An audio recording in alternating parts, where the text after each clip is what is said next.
With James Franklin, without James Franklin, same end result for this Penn State team.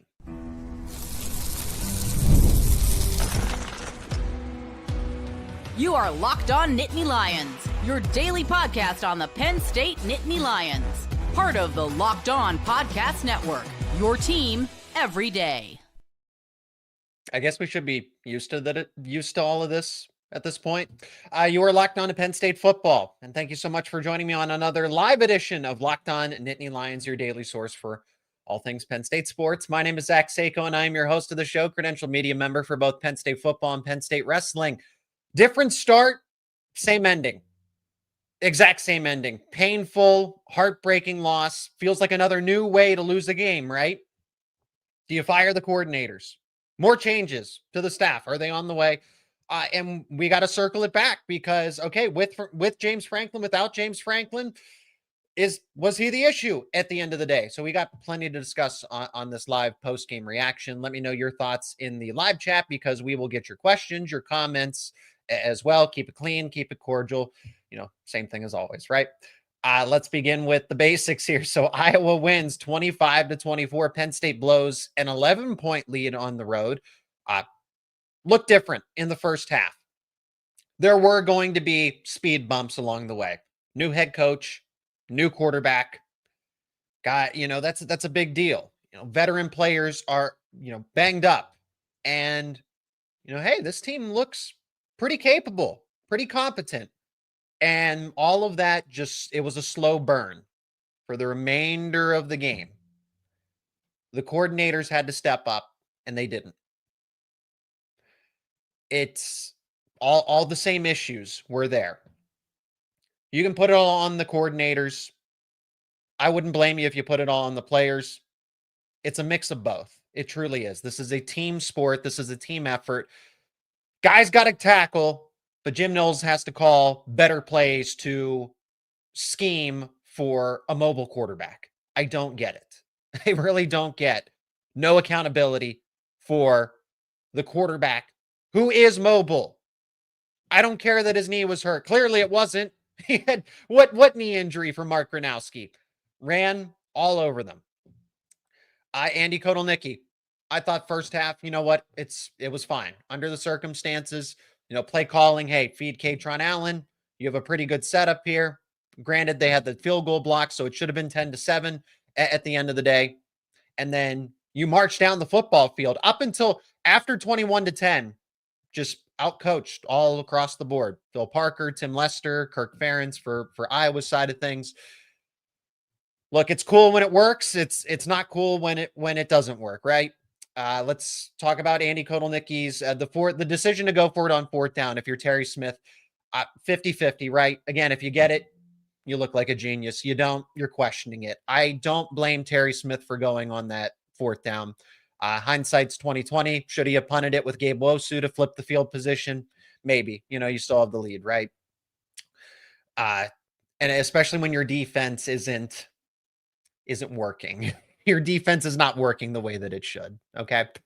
So that's where we can be critical of Terry Smith, but the mindset, leave it all out on the football field. I actually don't mind the decision. You should get that, but then it goes to Andy Kotelnicki. Okay. So what are you calling on 4th and 1 in the middle of the third quarter? Katron Allen is fine. Down the stretch, he was definitely exhausted. The dude has been splitting carries his whole Penn State tenure. And now he gets an aggressive workload, and it's no wonder he's exhausted at the end of the game. And you go with the play design's cool. It's cool, right? Or it's too cute. Drew Aller, when you have Drew Aller and Tyler Warren executing it, it executes. It works. When you have a redshirt quarterback in his first career start on the road in Kinnick Stadium and not Tyler Warren, it's not going to work. Know your players. Know your personnel. Luke Reynolds has been uninspiring this season. He's a second-year player. I don't expect him to be Tyler Warren 2.0 today. But he's very far away from that still.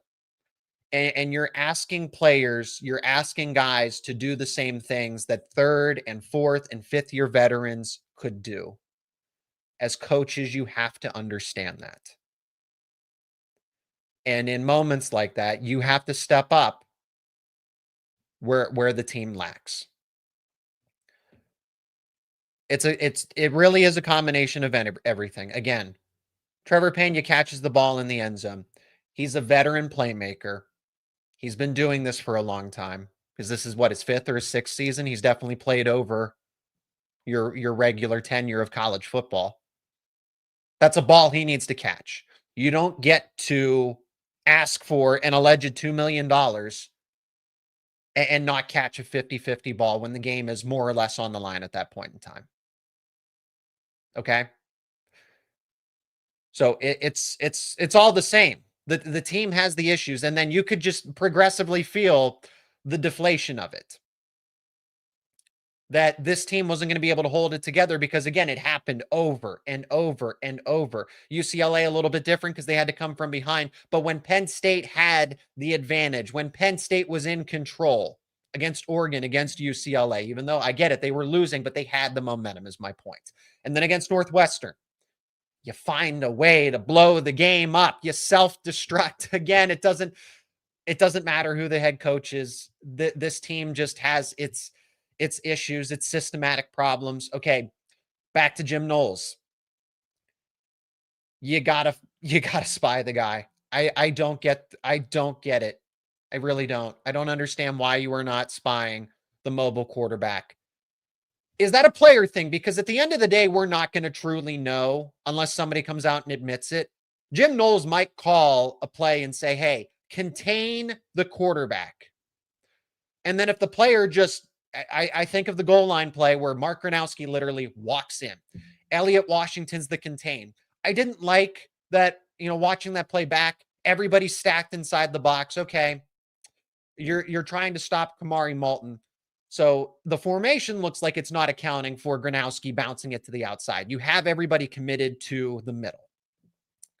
But then is that Washington's assignment to say, I'm the last man, I'm the last line of defense to stop Gronowski from bouncing this to the outside?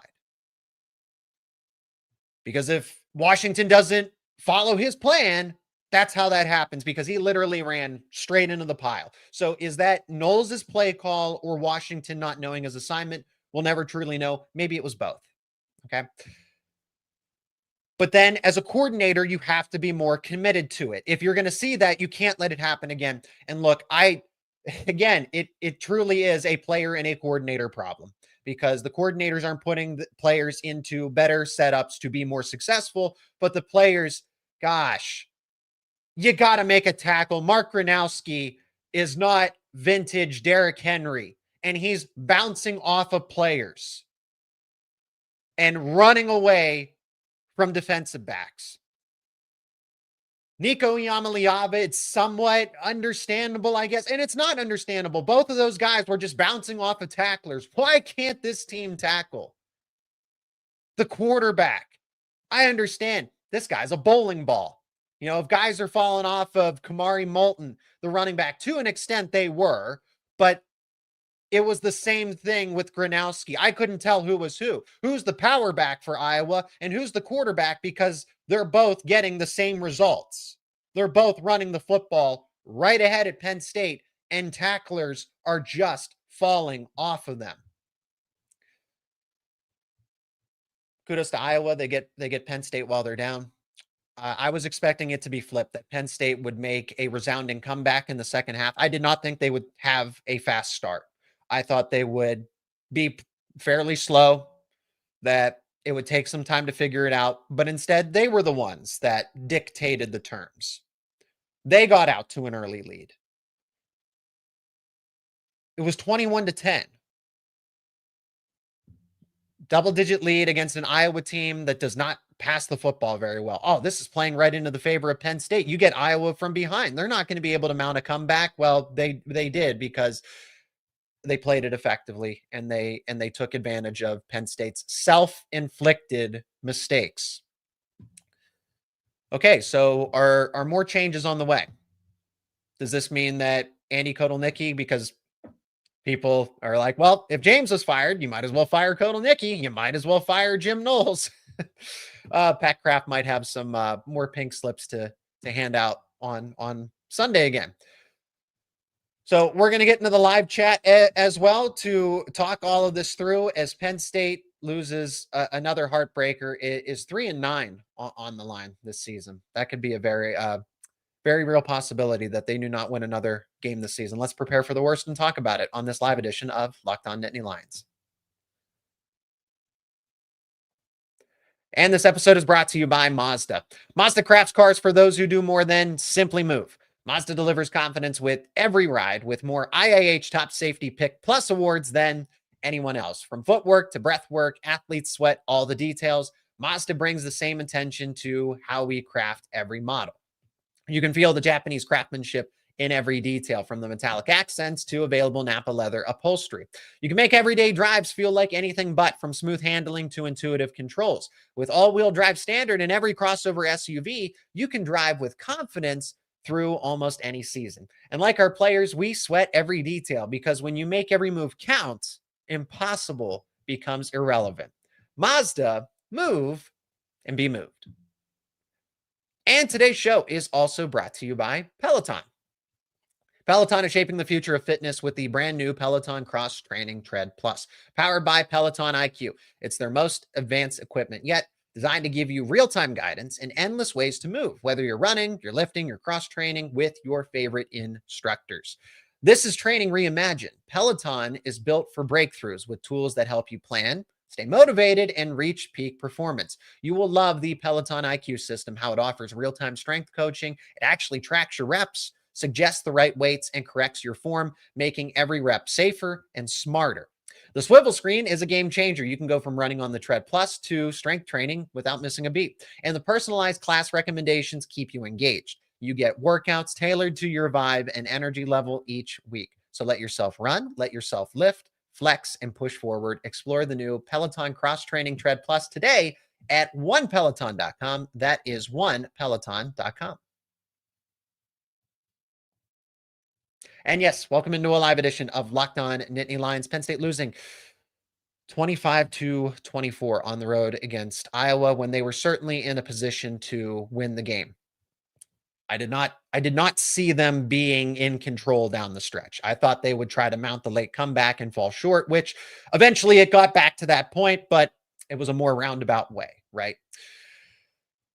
So we can pivot to what to do with the coordinators. I think the reason that Pat Kraft did not ultimately fire James Franklin and Andy Kotelnicki and Jim Knowles all back to back like this is because, all right, well, you're already committing maybe a $50 million buyout to James Franklin. So then you have to buy out Andy Kotelnicki of his contract. You have to buy out Jim Knowles of his contract after you just went into the offseason and spent $3 million. $3 million plus. If it's going to be a new coaching staff, I don't know what you do at this point, because the season is truly a lost cause, right? There was they could backdoor their way into the playoff with a 9-3 season and beat Ohio State and Indiana. Isn't that fun? Isn't it fun to think about that? If Terry Smith were to do that, he would have been immediately promote him to head coach. He's no longer the interim head coach. Let's understand the situation as it is, right? This team is going through a lot as it is. Hindsight's 2020. Jim Knowles' system doesn't fit this group of players that Penn State has. And it does take, Ohio State people, whether that's fans or beat reporters or whomever else. Hey, it takes 2 to 3 years to really adjust to Jim Knowles' system, and there are going to be some speed bumps along the way. Yeah, there are. Denai Dennis Sutton did not look good. Zane Durant does not look good. Across the board, Zachy Wheatley's really the only one that's kind of benefited from being in this defense. Maybe Elliott Washington to a little bit of an extent, but I've just seen everybody take a massive step backwards. I don't even recognize some of the players, if I'm being honest. Zane Durant just getting pushed out of the gap. Really across the board, it's just Zachy Wheatley. It's just Zach Wheatley. AJ Harris took a step back. Zane Durant denied Dennis Sutton. Now, I mean, he was good right out of the gate, but against weaker competition. And then once offenses kind of adapted their game plan and really keyed in on deny Dennis Sutton, he hasn't looked the same. Zariah Fisher got hurt. Injury to insult, if you will, right? With Penn State's season, it's been insulting to watch this Penn State team, and then just more player after player after player. Key guys who Penn State really needed to rely on, just kind of one by one, just keep going down. Mari Campbell, only one tackle in this game. I'm really surprised. Dom DeLuca got pointed out a lot, missing tackles and stuff and whiffing. And again, nobody on defense really had a strong performance. Maybe Xavier Gilliam, actually, rising star on this team, but with the transfer portal and a potential new coaching staff, he might be gone as it is, especially if James Franklin takes another job. We'll get to James. We'll get to James later here, but yeah. And then Andy Kotelnicki. Look, Andy Kotelnicki's situation is who do I put more of the responsibility on, Kotelnicki or Jim Knowles? I put more of the blame. I put more of the blame on Jim Knowles in this situation, because you can't let Iowa. Andy Kotelnicki and that offense walked Iowa's defense down the field, did their part, and put a 16-play drive together. I thought, even though Kotelnicki called bad selective plays, I really did think Kotelnicki called a better game overall. I thought his game, the ground game was better. There were plays that helped Grunk, but then again, lack of execution here and there. There were select plays that make the whole. You're going to look at those plays like, why did he call that on 4th down? What is he calling on that 3rd and 5 play that ultimately ruined the game? But if you look back and you take away those really, really bad plays, I don't think Kotelnicki's total game plan was as bad as it was, given it's at Kinnick Stadium, it's against a Phil Parker defense, and it's a first-time starting quarterback. I thought Kotelnicki did better. Okay, but that's, again, you lost the game. You're not Jim Knowles in the defense. When Kotelnicki and the offense have that 16-play drive and just embarrass Iowa's defense like that, manhandle them all the way down the field, and then you give up a 2-play 75-yard drive where the quarterback just bounces right off of you. That's where I put more of the responsibility on Knowles, because it is tougher for Kotelnicki to work with a first-time quarterback. And then what? We're supposed to open up the offense? If you're Penn State, you expect the playbook will expand. I mean, technically it did. And then Jackson Smolik gets hurt, and it's, well, why is Kotelnicki calling those plays with Smolik? They work and they don't work. They're inconsistent. They take Grunk out of rhythm. I understand the contentiousness with them. I do. Especially when it's a first time. But also, I don't blame the wrinkle. I don't blame him for trying to get creative against a top 10 defense. Grunk was not going to go out there tonight and throw for 300 yards. This offense wasn't going to look radically different in terms of the success it did in the ground game, though. Katron Allen went to work, and the ground game looked so much better across the board. So it's, why didn't they do that more? Well, those plays that Kotelnicki calls that look stupid, or you question them, or you don't understand what the point of them is, they help set up some of those other plays. The misdirection, the flow plays, they also help set up different things. It's not an excuse for any of them that don't work, but I'm saying some of them do lead. It's like, okay, even if this doesn't work in the moment, it forces Iowa to make some adjustments or account for it in the future, and then it opens up another door for Penn State to get those successful plays. Not every play is a standalone, hey, wow, this worked, call more of that. Sometimes it's a setup and another setup to get to that big explosive play. But then everything's going to be scrutinized there. So as far as who bears more responsibility, it's easily Jim Knowles. It's easily Jim Knowles. You still have your Iowa's defense is top 10. Iowa's offense is, they're better. They're better than they are, but they don't have any wide receivers. That's rich of me to say, being the Penn State podcast host. They don't have a passing game. They were just running the football with Gronowski and Kamari Moulton. The two of them together had 200. Am I doing my math here correctly? Yes, 229 yards together, and Gronowski had 2 rushing touchdowns. And for some reason, the defense looked completely unprepared for it. So if I have to point the finger at somebody, it's certainly not at Kotelnicki. Everybody's going to say, fire Andy Kotelnicki, fire Kotelnicki. Okay, at the end of the day, that's probably going to be the end result of some sort, but it wasn't all on Kotelnicki. I put more of this on Jim Knowles, which makes things worse because he's supposed to be the top defensive coordinator, and you can't blame, well, it's the system. You need to get used to the system. You need to get used to his defense. You need to adapt. Adapt to what about the defense needs to account for a quarterback spot? What do you need to learn about the defense? What's so mysterious and magical about Jim Knowles' defense that you can't account for a quarterback option keeper? That's what I don't understand. That's what I don't get. Again, guys need to make tackles. Guys need to catch the football. I thought Penn State really, if you look at the halftime recap, I thought Penn State made the necessary adjustments initially. They did.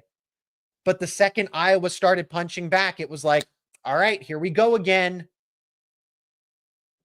And that's how it got to that point. I mean, Iowa's offensive line is arguably the best, especially in run blocking. I think Pro Football Focus, whatever, how much stock you put into PFF, that's fine. But it is a rating, which I'm gonna believe that they're a good unit. If somebody says, hey, this is the #1 offensive line in the country, that's got to count for something. They're definitely one of the top run blocking teams. And you were just seeing guys pushed off of the line of scrimmage. Again, little to no impact from Denai Dennis Sutton. Little to no impact from Amari Campbell. Issues with Dom DeLuca.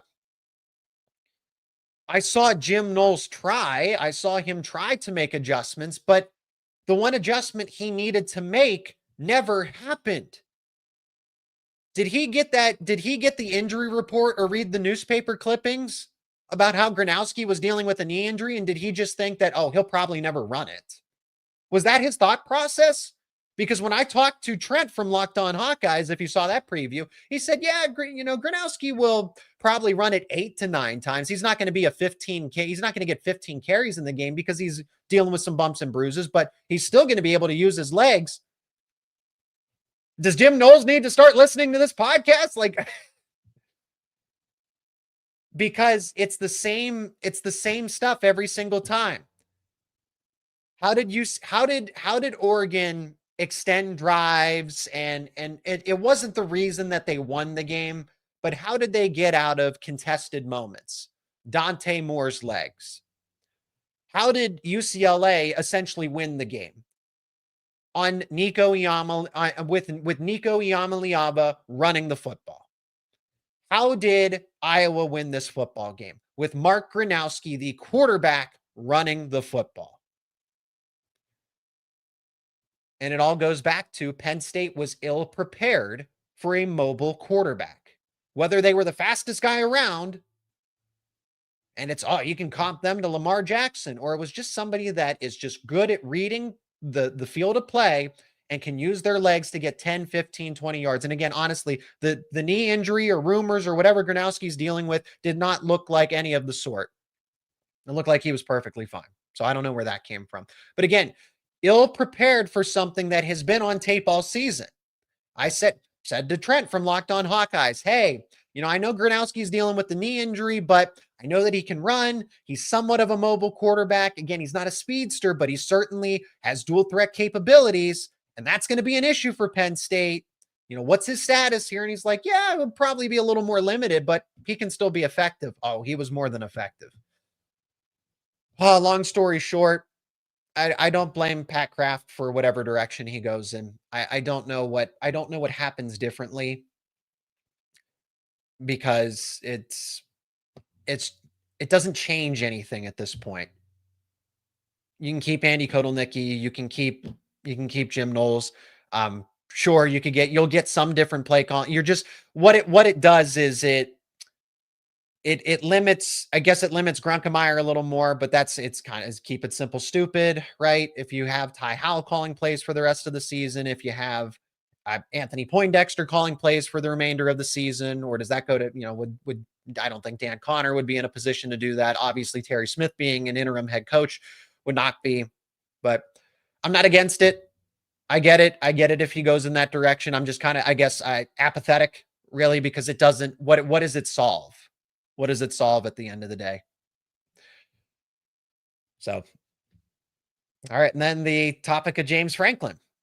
Was Franklin not the issue at all? Because again, it's the same thing with this Penn State team as it was when Franklin was calling the shots, running the show. Well, we're going to get to the bottom of that coming up next here on this live edition of Locked On Nittany Lions. And today's show is also brought to you by SupplyHouse. Get my SupplyHouse read for you. When the opening whistle blows on a new repair, get your crew moving forward with SupplyHouse. Order today and see parts on your doorstep tomorrow. With over 280,000 plumbing, HVAC, and electrical items from the most trusted brands in the business, the real-time inventory and honest lead times keep you from punting on projects, while their industry-leading customer service always has your blind side covered. Do you need parts for a project? Well, SupplyHouse has next-day delivery. Talk about a game changer. The part finder tools and 3D schematics can save you hours on jobs where every detail matters. And their Trademaster perks like priority shipping and dedicated support make the whole process smoother. Join the free Trademaster program today and score serious perks like priority shipping, lower prices, and a dedicated support line. Visit supplyhouse.com to sign up for free and use promo code SHCollege5. That is SHCollege5 for 5% off your first order. Over at supplyhouse.com, real people, real service. Today's episode is brought to you by Wayfair. The holidays are going to be here before you know it, which is exciting, but getting your home ready for guests and celebrations, it can feel like a lot. Maybe your serveware needs a refresh, or the guest room could use new bedding. Wayfair has everything you need to get your home ready, get your home holiday ready. From Christmas trees and wreaths to bedding, cookware, and outdoor inflatables, it's your one-stop shop for every room in the house. Wayfair makes it easy to personalize your home for the holidays with a huge selection for every style and every budget. And with free and easy delivery, even on the big stuff, you can get everything you need without the hassle of huge delivery fees. It is easy to find the pieces that will match your style and your budget. Everything is in one place, and checkout is a breeze. And delivery, may I remind you again, is fast and it's free, which can be a lifesaver, especially during this busy time of year. And then instead of stressing about getting the house ready, you can actually enjoy the holidays with your friends and family. Get organized, get refreshed, and get ready for the holidays for way less with Wayfair. Head over to wayfair.com right now to shop all things home. That is WAYFAIR.com. Wayfair, every style, every home. All right. We're to the point now where we bring it all the way back to James Franklin. Was he the issue? Was he not the issue? And again, this post-game show will go on, so I appreciate you in the live chat bearing with me because I will get to the comments section, but let's get through my main segments here, and then the post-game show, we'll get to the comment section and just have a conversation between us, right? So was James Franklin the issue at the end? Well, this team is still a reflection of him. Okay. I'm not saying, because I don't know if any of those changes happen if James Franklin is still the head coach. I don't know if Jackson Smollett gets thrown in the game, whether or not you disagree, but I'm just trying to think through some of the changes that were made. More of a focus on Katron Allen as opposed to a balance. And I hate to see that for Singleton. I hate to see that for Nick Singleton, but I don't know what you do at this point. You don't just hand out reps just because you've been there.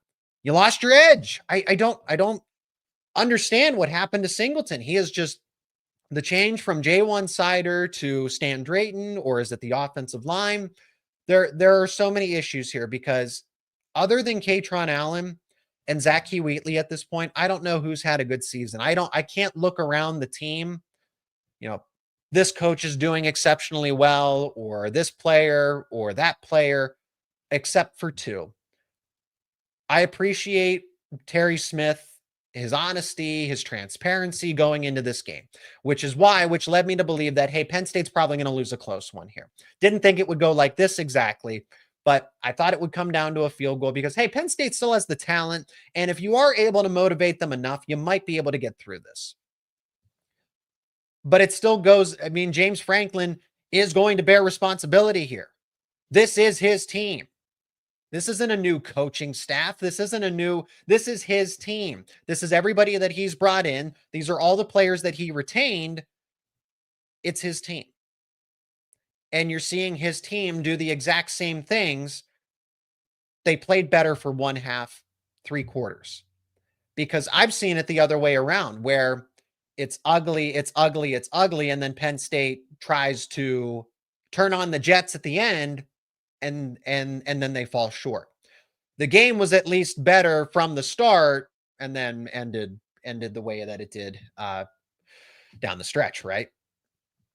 So no, James Franklin is not absolved in this situation. Puts the spotlight more so because, again, Jim Knowles needed to step up and he fell short. Andy Kotelnicki needed to step up. And like I said, if I'm comparing and contrasting the two coordinators here, it was more on Knowles because he had, I don't want to say an easier job, but not as difficult of a job when you lose your 4th-year quarterback, your 3rd-year starter in Drew Aller, and it's a first career start for Ethan Grunkemeyer. The offense was going to be what it was, and they collectively had more success across the board. So Kotelnicki deserves credit for the success, but he also deserves the inverse of that, the blame for not being able to call, not having a play ready to go. And it's tough. It really is tough when the offensive line isn't blocking the way that it's supposed to. The receivers can't get open, and it makes Grunkemeyer's job so much more difficult. Again, Grunk he couldn't go out there and throw for 300 yards. Did he even get to 100 yards? No, he did not. I had to double check that. Yes, 93 yards and 2 interceptions. And interceptions that's an acrobatic play by Iowa and a miscommunication with the wide receiver, and then a ball that bounces off the face mask of Luke Reynolds. It's not like, oh man, Grunkemeyer just gifted him with this pass. But there wasn't much that I was expecting from Grunk in a road game like this. And it's going to be more of the same against Ohio State, and especially a team that's going to be even more demoralized going forward. So this is still, I mean, these are the ramifications of decisions that Franklin made, and hindsight's 2020. Jim Knowles' defense was not a good fit for these players. Can't believe I'm saying this, right? Or how much do I want to say that? Tom Allen, was he a better defensive coordinator? Clemson's over there struggling, so they're both, Penn State and Clemson are both down bad respectively, because it's not like it's just Penn State. Clemson's doing the exact same thing. Retained this veteran core, had some key playmakers, made some adjustments to the staff, and there was optimism. But the difference is Dabo Swinney won national titles back in the day, and James Franklin never did that. And then James Franklin goes to ESPN College Game Day today and still guarantees that the goal is still to win a national championship, just somewhere else. It's all a mess. That's where I kind of, if I have to sum it all up, it's just a mess. And when you're the head coach, when it is your program, you bear responsibility. And I know, oh, well, no, Franklin's not there anymore. This is Penn State. This is Pat Kraft. It's the team. 6 days ago, this was James Franklin's team, and this is the team that he built. Pat Kraft did not build this team. The university did not build this team. Terry Smith, right? It's James Franklin that put this team together the way that it is. So man, this is one of the worst seasons that I can remember. And it's not going to get any better, unfortunately. There's a lot of issues across the board. Okay. And you can point them out anywhere. Mistakes were made. Hindsight's always going to be 2020. I'm not saying you go and you try to retain Tom Allen. If the guy wanted to leave for Clemson, the guy wanted to leave for Clemson. What are you going to do differently? But did James Franklin do enough diligence to fully vet Jim Knowles and his readiness for a win now team? Because if the whole conversation, because this James Franklin said the entire time, and I bought into it and said, okay, yeah, you've been running a 4-2-5 for a little bit. You just have to add some of those Jim Knowles elements. Like, how bad could it be? Oh, it can be bad. So when you're in win now, and you know that Knowles' system takes time, it takes 2 to 3 years. Was that the best move to make? Should you have pushed more for a Bryant Haynes at Indiana? Hindsight's 2020 at the end of the day. Jim Knowles has been, here's the context for this. Jim Knowles has been Franklin's circled coordinator at the top of his hot board for years. He's wanted Jim Knowles for years. And he finally got him, man. And the irony of it. The irony that James Franklin wanted Jim Knowles for 5+ years or so, even before his time at Ohio State. Never, and then it never, whether it was timing or money or something, right? Because it was a different athletic director, different president. James Franklin was, working with different dynamics at Penn State. He didn't have as much. The irony of it is that James Franklin finally got everything that he asked for, and it came back to bite him in the end and cost him his job. Just understand the irony of it all. I don't know how to make sense of that. Because you think that you want something, or you think you're going in the direction, and yes, this is the last thing that I need. And it ends up blowing up your career at Penn State. It ends up ending your tenure. Wow. But those are decisions that Franklin made. So again, did he not vet Jim Knowles enough in a win now season? Andy Kotelnicki, at the end of the day, you had Drew Aller, you had Bo Pribula. The idea was that Aller was going to go off to the NFL because the offense looked so much better a season ago. It looked better a season ago. And these other coaching changes matter. J1 Sider leaving for Notre Dame. Katron Allen looks like an NFL starter, a future NFL starter right now. Is he perfect, or no, he's not. There's certainly some agility questions that I still have. I don't think Katron Allen's the most agile back, but guy's got vision for days. He sees the football field very well. He's strong. He's powerful. He's smart. He can catch the ball out of the backfield. He can block. Would you like him to be faster? Absolutely. So he's responded to Stan Drayton coming in, but just that consistency, that continuity, those things matter. So where you lose, you get Jim Knowles and everything, and it messes up the defense, but also, or where you keep bad example. You keep Andy Kotelnicki, you get that consistency and continuity, and that comes back to bite you. But at that same time, the consistency and the continuity that you had was someone who had been on staff for 7-8 years in J1 Sider. I tried to say, I didn't think it would turn into this, but Sider's, good recruiter, great recruiter. But there's question marks about how good of a running backs coach he actually is. And, Stan Drayton or somebody could be better. There's just better options out there. Are there? Are we sure about that? Because I don't think Sider gets enough credit at this point. I think of somebody like Frank Leonard, too, who was on staff a season ago. And he's not there, and now the offensive line goes from here all the way down at lower. Goes much lower. But Franklin made decisions I'm not saying that, how do you keep J1 Sider from leaving if he wants to leave? But the point being is that it goes back to Franklin. He made these decisions. He pushed Penn State to go spend the extra money to go get Jim Knowles and pry him away from Ohio State. And you were wrong. Those are the decisions that are going to cost you your job.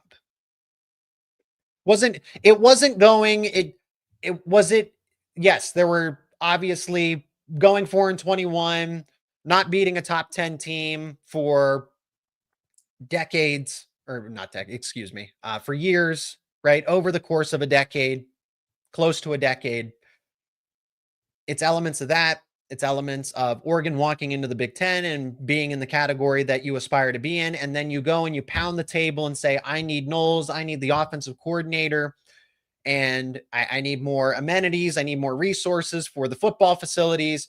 And you get what you ask for. And then it turns into your worst season. Everything just had run its course. And it's all a mess. I do work, and I want to get into the live chat. I know the live chat's very active, so I appreciate your patience, and we're going to get to it as we go through the full hour here. Penn State, this job is going to naturally be attractive because it is a top 10 job in my mind. You have the resources and everything, but there is going to be immediate pressure to win against Ohio State, Michigan, Oregon, or whomever. And that, I mean, that should be the case. I said it today, reacting to James Franklin's media appearance on College Game Day, because Nick Saban pretends like all of the bad things that had happened in James Franklin's tenure were a non-issue. And it's, I mean, if Saban had lost to LSU or, geez, I'm blanking on SEC teams. I should know my SEC teams. LSU and Georgia. Let's just say, for the sake, they're Ohio State and Michigan in this comparison. And Alabama every single year lost to Georgia, LSU, Georgia, LSU, Georgia, LSU, Georgia, LSU. And then you're still coaching there, and you bring in Texas and Oklahoma, and then one of them uses you to get to Georgia and LSU. You mean to tell me that Alabama wouldn't throw a collective fit over that? And that you would have been done? I get it. The circumstances were insanely different because obviously Penn State was dealing with the sanctions, and nobody thought Penn State would be relevant again for a decade plus, and James Franklin had them immediately there. But you got your answer as far as if Pat Kraft says our goal is to win a national title, you got your answer that James Franklin doesn't get you closer to that goal. He gets you to 10-2. He gets you to Group B, but he doesn't get you to a national title and being with the elite teams of the elite teams year in and year out. You might sneak in there by accident. And that's why we are where we are. But now Penn State, it's the loss, right? If Penn State wins this game, Trevor Pena catches a pass, or Jim Knowles in the defense don't let Mark Gronowski run for 75 yards on 2 plays, things are different, right? We're talking about, that's a lot of, what ifs, if then what. So here we are. Does Penn State win a game for the rest of the season? I would like to think that they're better than Michigan State. I would like to think that they're better than Rutgers, Nebraska too, at home. They finished those 3 games. It's a true testament to Terry Smith, because what buy-in do you have? I think the bye week I think it's good for them. That's my personal opinion. This team just needs time off. Take a day, throw out the schedule. The routine's not working anymore. Oh, but we practice this day, or we do this. Just let them kind of process everything that's happened here. You didn't even make the playoff. You lost your head coach, and we know that everybody on the team looks up to him. Everything changed. So, and the way that it happened too, Franklin getting booed out of the stadium, everything, right? It wasn't like hey, we're just going to go our separate ways here. It's, you're fired. You're done. Get out of here in the middle of the season after a 3-game losing streak. I know the situation. They were in the college football playoff semifinal. I know. And then you go to this. I get it. Right? But the bye week couldn't have come sooner. It should have been last week. That's tough of Penn State to have its season fall apart and then turn around and go to Iowa. And the fight that they put up, I still respect that. There's not a lot of moral victories in this situation, but I still respect the fact that Penn State went in there. I know they didn't win, but I'm still going to respect the fight and all the things that they did well, despite losing their head coach, quarterback, and captain, and going into Kinnick Stadium and only losing by 1 and making this a close game. It would have been nice to see them win, obviously, but just the expectations for me personally were, hey, these are college student athletes, man. How do you respond to this kind of adversity? That's tough of anybody to. All right, so I've ranted for 45 minutes I have on my timer. Thank you for joining the live show. We're not stopping. We're going into the comments section. I just had a lot to get off my chest here, right? But certainly not as since the season was over for me. Like, I knew the season was, I'm still going to be bringing you coverage, but I hope you understand. I knew that the season was not going to get any better. You still had Ohio State, you had Indiana. So it's different. The reaction's different when you lose to UCLA and Northwestern too. It's like, oh, it's understandable. You still want to see them succeed, right? But I guess I was a little more understanding and I expected this kind of situation. All right, without further ado, thank you for your patience into the comment section. What about the lack of depth at inside linebacker? Isn't this supposed to be linebacker you? Great question. So, a lot of complicated parts there. Manny Diaz was the linebackers coach, starts to get situated. And this is again, hindsight's 2020. So James Franklin goes out and gets a really good defensive coordinator. Hot name out there in free agency. Oh, he leaves. You take that risk. You lose that because he talks about, and I talk about it too, how important consistency and continuity are. You go out and you make another outside hire to get Tom Allen. And you expect him to stay at least for 2-3 years, right? Clemson opens up. Dabo Swinney poaches him. So you go from a linebacker coach that was there for 2 seasons, and then you lose another linebacker coach after 1 season, and now Dan Connor takes over, and he's more or less a rookie. He's been a consultant, he's been an analyst, but now he's the full-time linebackers coach. So the reason the depth is questionable is because you've had 3 years of turnover at linebacker U, and when it's a different guy calling up the prospects and saying, hey, it's Coach Diaz. Hey, now it's Coach Allen. Hey, now it's Coach Connor, right? It's going to be hard to maintain consistency in recruiting, but that's what the transfer portal's for. And they got Amari Campbell, but that wasn't enough.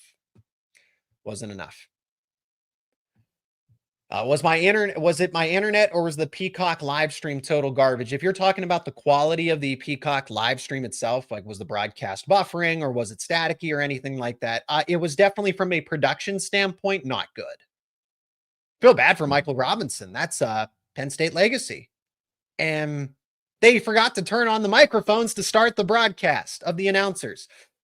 But then they just kept getting guys' names wrong. It's Grunk-Meyer. Ethan Grunk-Meyer. Not Grunkmeyer, Grunk-Meyer. Dejan Lane. Andy Kotelnicki. People probably don't want to say his name much anymore, but the production of it was definitely NBC's B team, C team, right? It wasn't there, and that wasn't meant to be a pun, even though now it sounds kind of funny to me. But yeah, it wasn't the best production for me personally across the board. Our team is garbage. They might not win a Big Ten conference game, so you'd be correct. Jim Knowles should be fired this Sunday, and actually the offensive line played good. The offensive line played better, played much better. Run blocking just, and that's an Iowa defense that is top 10 in the country right now. So like I said, Andy Kotelnicki, hey, did he really select play calls in the moment? Yeah, you should have been better. But across the board, I thought the offense looked much better. It wasn't because the quarterback play from Grunk-Meyer was not great. It was, and that's understandable with a second-year quarterback in his first start in Kinnick Stadium. If this was Beaver Stadium, if this was a different team, then you put that performance together like, okay, yeah, I'd probably be a little more critical. So that's why I say most of the blame goes to Jim Knowles. People are going to hate on Andy Kotelnicki, and that's fine. I don't disagree with you. I don't. But I thought he did so much better compared to the previous weeks. Let's see here. O-line pass blocking is horrendous. Okay, so I am seeing the same. They did better in run blocking. They look more cohesive in run blocking. But pass blocking, I didn't think Grunk had too much time. And he was missing some reads. Guys, again, aren't getting open. There's just not much separation. Whether that's the tight ends or the wide receivers, guys just aren't separating. How do they not spy the QB and watch for the rollout the entire time on that last series? I don't know if Jim Knowles is stubborn, if he's just being outcoached, what's going through his head. Are guys not executing? All you had to do, Penn State, that's, again, I'm going to go back to who bears more responsibility, who's more at fault. It's certainly not Andy Kotelnicki by comparison. Jim Knowles, all he had to do was stop Gronowski or Moulton, and he couldn't do either. Iowa's offensive line deserves a lot of credit, but if you put 8 in the box, surely you should be able to and then leave somebody on the edge to defend. Our players, and again, they're not making tackles. Guys just aren't making tackles. Why is Gronowski bouncing off of people like a pinball? Penn State's offense, Katron Allen running forwards and Singleton running backwards. I don't understand what happened with Singleton. I really don't. The J1 sider to stand because again, Katron Allen has responded so accordingly.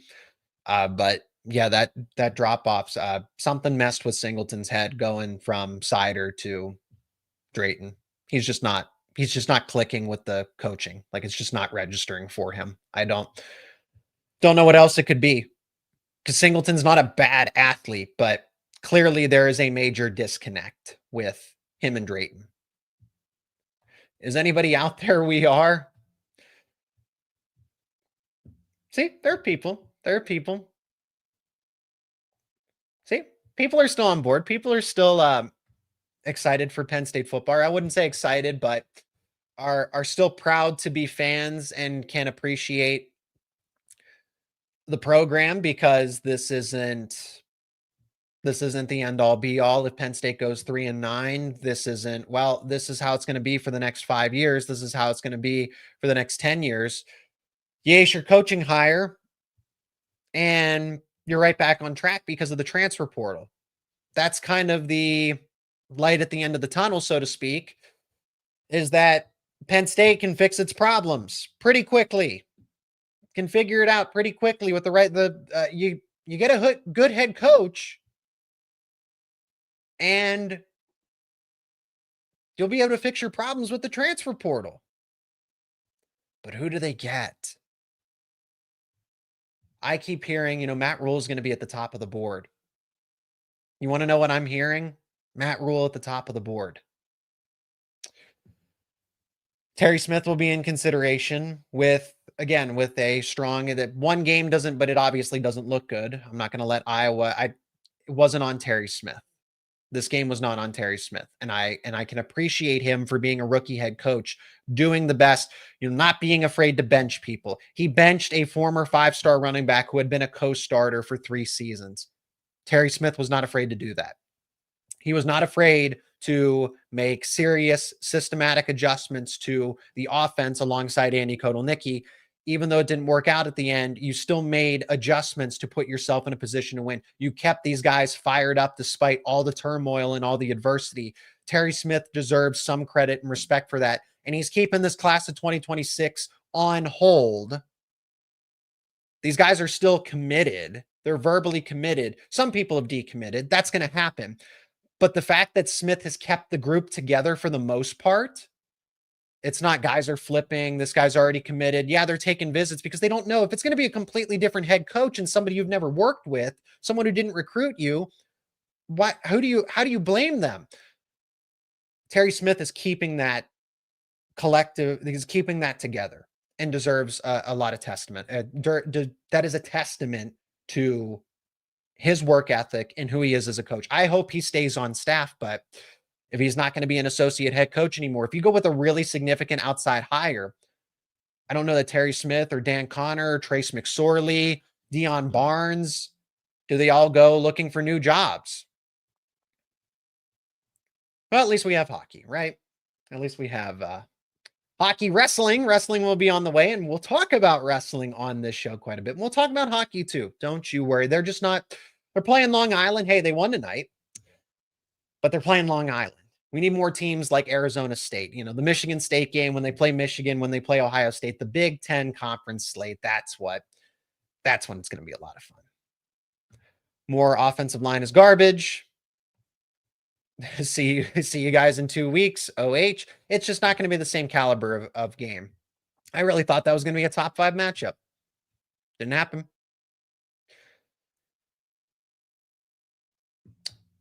Yeah, this is going to be a common criticism. Andy Kotelnicki, hey, I know, let's keep shuffling in our third string quarterback for no reason so Iowa can know we have zero chance to pass.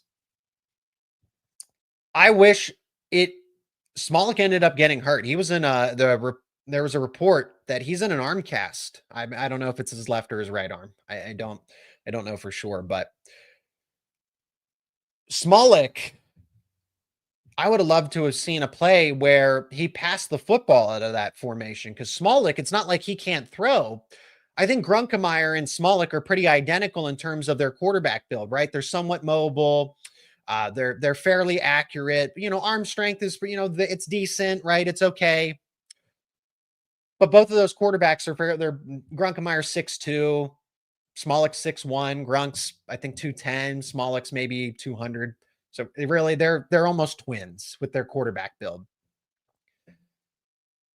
But if you're going to make Smolik that designated second quarterback and you're going to roll him in, you got to throw a pass out of that at some points. Either put it on tape, like not to show it to Iowa and to get them to adjust and to think about it, because then it opens up more of your running plays.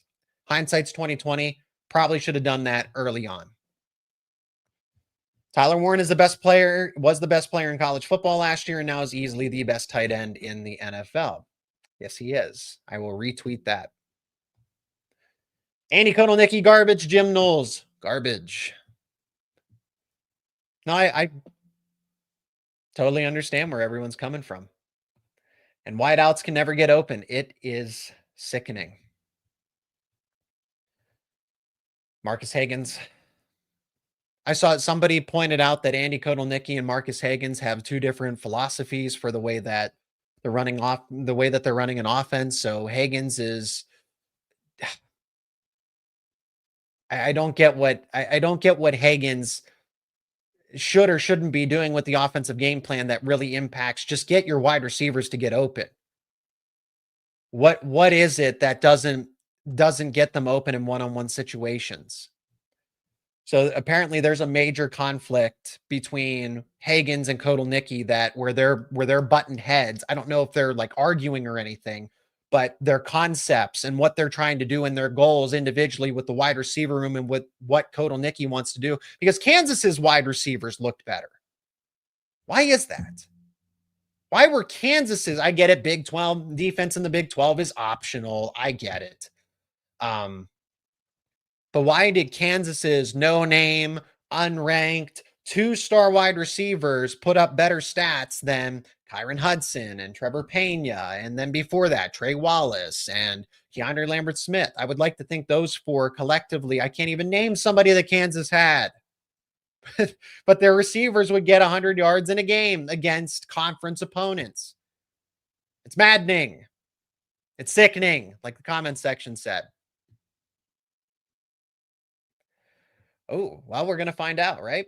Going to be some rough years ahead. Franklin is the best you guys will ever be. Transfer portal.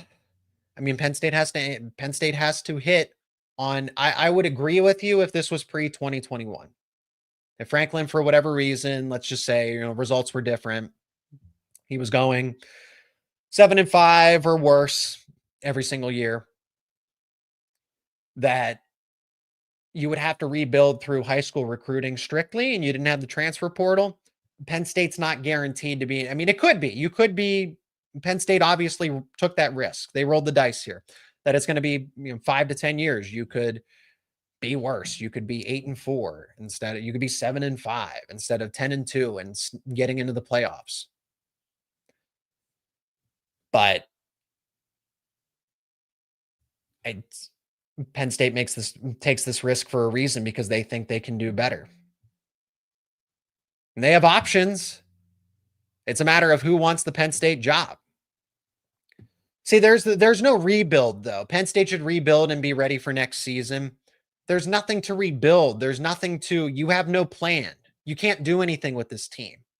Okay, play Kobe Howard, play Tysier Denmark, right? They could transfer. There's no, let's build for the future. Let's play the rookie quarterback because we know next season he's going to be ready. None of these guys are under contract. They'll just enter the portal. And you don't know what the coaching staff's going to look like. I'm not trying to be overly critical of your comment. I'm saying that's the situation that Penn State's in. It's college football is so much like the pros, but without being the pros. It's all of these pro elements, but you can still just, I'm done. I'm going to the portal. So there's nothing to prepare for 2026, really. What you are trying to do is, if you're Penn State, you're trying to salvage the 2025 season. If you're the seniors, you're doing your best to re-audition for the NFL, because Deni Dennis Sutton, Zane Durant, everybody. I don't need to go through the list of players. Everybody except Zachy Wheatley has not helped themselves.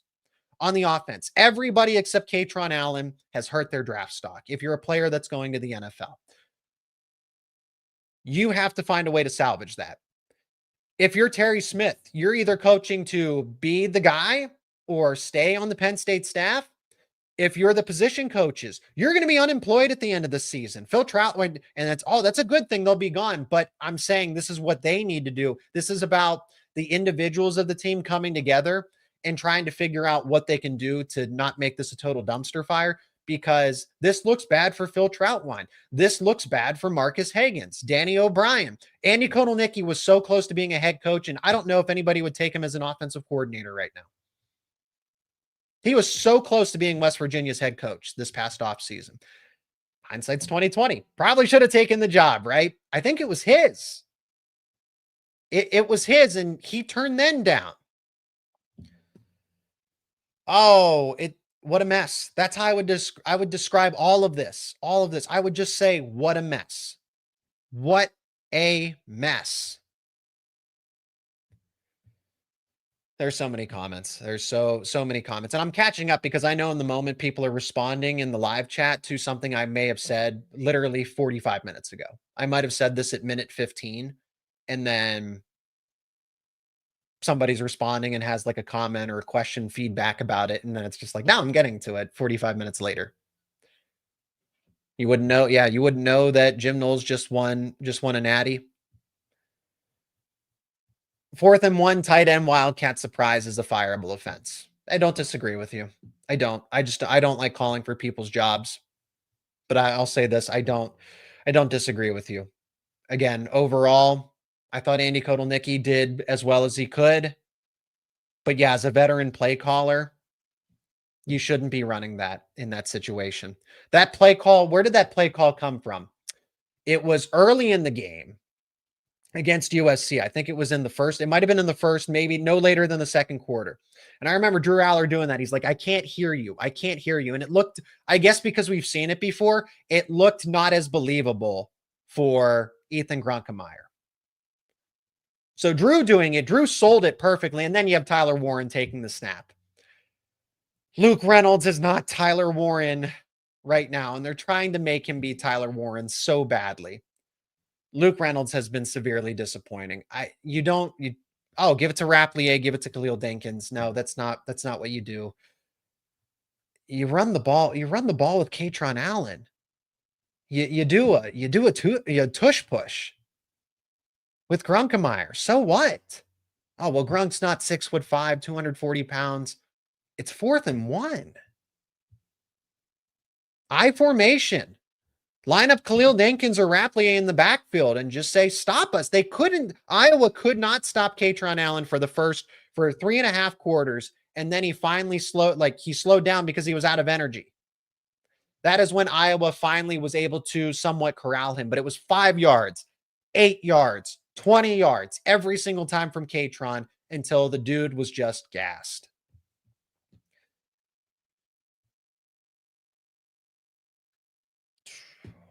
Both coordinators need to go along with Hagen's, need to bring in an offensive first coach to get to the next level, Zach. I've been calling, I mean, I said if you're looking for a coordinator turned head coach, Will Stein would be my choice.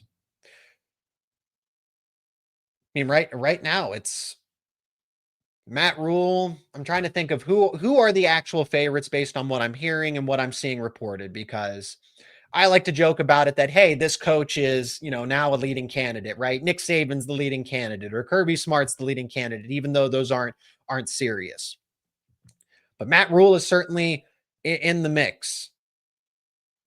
He's obviously, because he was a former player, and there's a lot of people that are the powers that be at Penn State that want Matt Rule. They want Matt Rule. People aren't going to like that. Penn State fans aren't going to like that. It's obviously not their best hire. I don't think Matt Rule is as bad of a head coach, but then why do you fire James Franklin? Because James Franklin is either the same or better than Matt Rule, in my opinion. I don't think Matt Rule is a terrible coach, but what does he give you that James Franklin doesn't, other than he played Penn State football? And that counts for something. That does count for something. I would like to see a coach that does have Penn State connections. It's nice that Terry Smith played for Penn State, but that's not the end all be all. You have to be able to win games. Just because they're your alma mater, you have to be able to do something different. Trying to think of the other coaches, because there's been so many coaches that have been linked to Penn State, whether that's to get a pay raise or to actually, in a perfect world, I would like to see, I think Texas A&M lost to Arkansas today.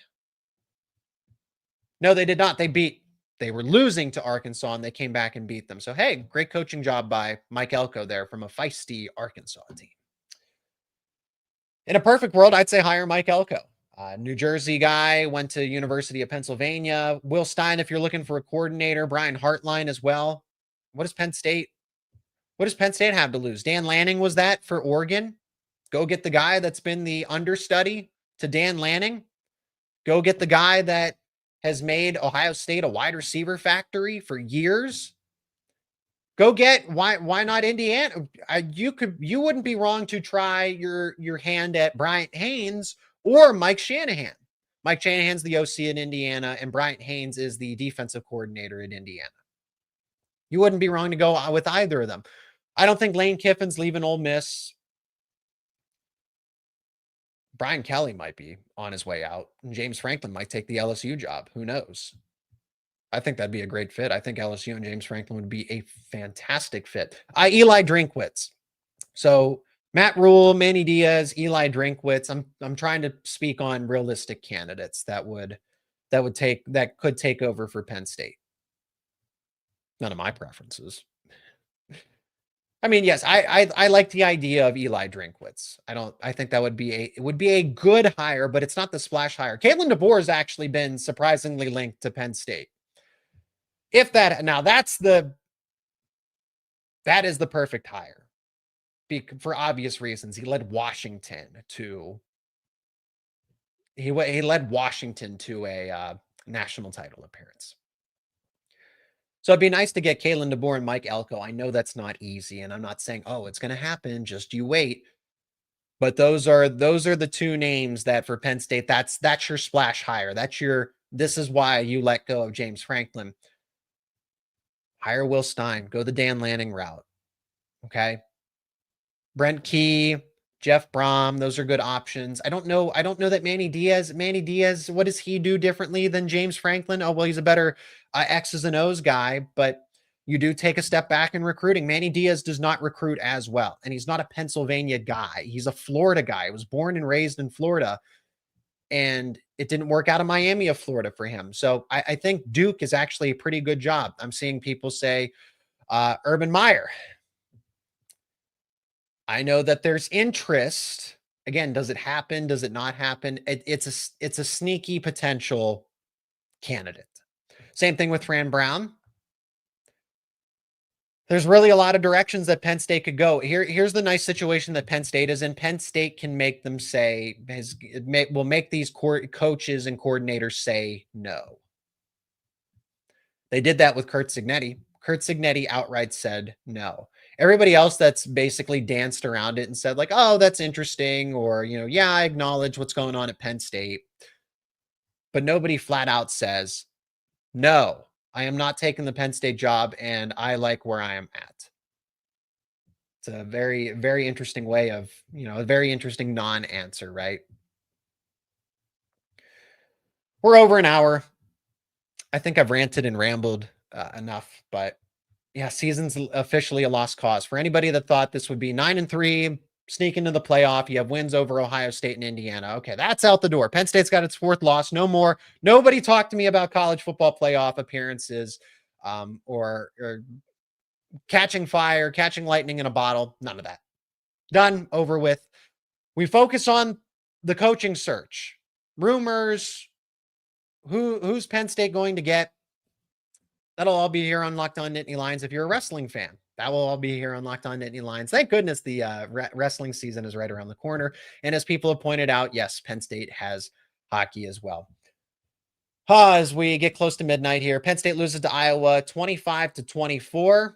Ethan Grunkemeyer, 15 of 28, 93 yards, 2 interceptions, no touchdown passes. Katron Allen, what a night for him in a losing effort. 28 carries, 145 yards, 2 touchdowns. The fans got that right. They called for Allen to be that main back, and he was, and it still wasn't enough. Nicholas Singleton, 6 carries for 15 yards. Leading receivers, oh my goodness, I don't even want to read this. Trevor Pena, 3 catches for 19 yards, no touchdowns. Luke Reynolds, 3 catches for 16 yards, no touchdowns. Devontae Ross, 2 catches, 15 yards, no touchdowns. Zachy Wheatley, great game, 10 total tackles. Dom DeLuca, 8 tackles. Audavian Collins, 4 tackles. Xavier Gilliam with the field goal block. Remember, Zachy Wheatley also had the interception as well. So Penn State's special teams stepped up. Zachy Wheatley with an acrobatic interception. Like I said, he's the one that's really stepped up this season. But yeah, one player can't just step up. It's got to be more than one player. All of you step up when you help support the channel. So thank you so much for joining me on a live edition of Locked On Nittany Lions. That is where we will finish things. Appreciate each and every one of you for checking out the show, staying here for an hour. If you watched all of it, really appreciate you.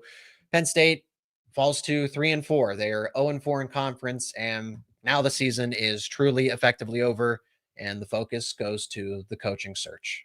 My name is Zach Sako. I'm your host of Locked On Nittany Lions. As always, we do this daily. We're going to talk about Penn State, football, coaching searches, recruiting, wrestling, basketball, hockey, you name it. It is all right here on Locked On Nittany Lions.